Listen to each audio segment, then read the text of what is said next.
El ministro de Consumo del Gobierno de España, el comunista Alberto Garzón, considera que el único país cuyo modelo de consumo es sostenible y tiene un desarrollo humano alto es Cuba.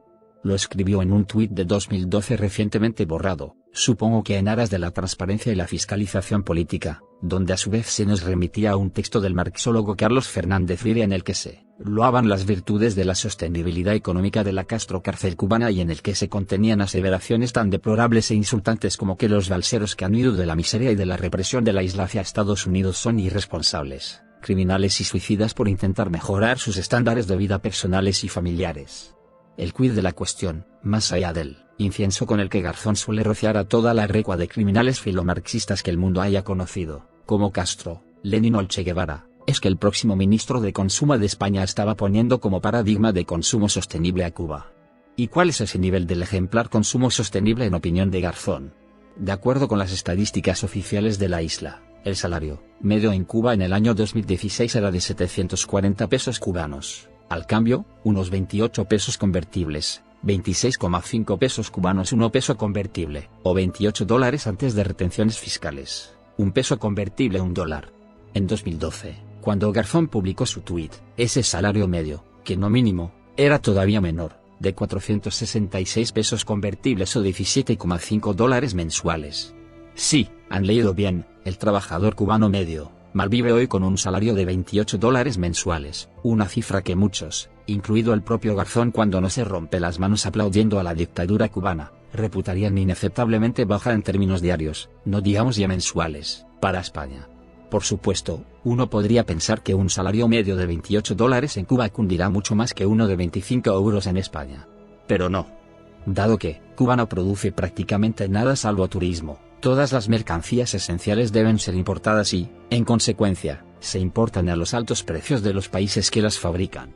De hecho, y para despejar cualquier duda, las autoridades cubanas también publican una larga lista de precios regulados para productos de primera necesidad. Por ejemplo, 5 huevos tienen un precio de 0,6 pesos convertibles, $0,6, un kilo de pechuga de pollo deshuesada asciende a 4,35 pesos convertibles, un kilo de leche en polvo cuesta 5,5 pesos convertibles, un tercio de cerveza supone 1 peso convertible y 100 gramos de pasta de dientes tienen un precio de 1,2 pesos convertibles.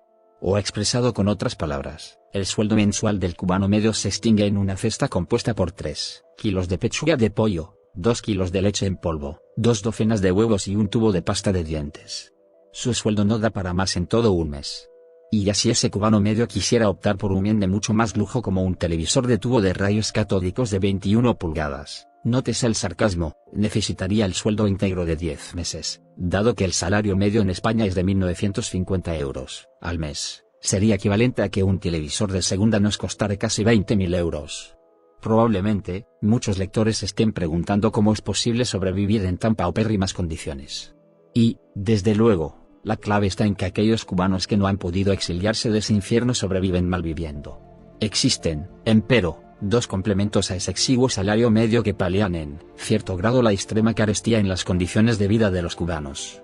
Uno son las remesas de los exiliados, esos irresponsables, criminales y suicidas, que no solo se jugaron la vida escapando de la cárcel comunista sino que además evitan el colapso socioeconómico del país con sus transferencias exteriores, y el otro es la llamada libreta de racionamiento, a saber, una canasta de productos básicos que el régimen ofrece a sus ciudadanos a precios subsidiados. ¿Qué bienes están incluidos en esa libreta de racionamiento?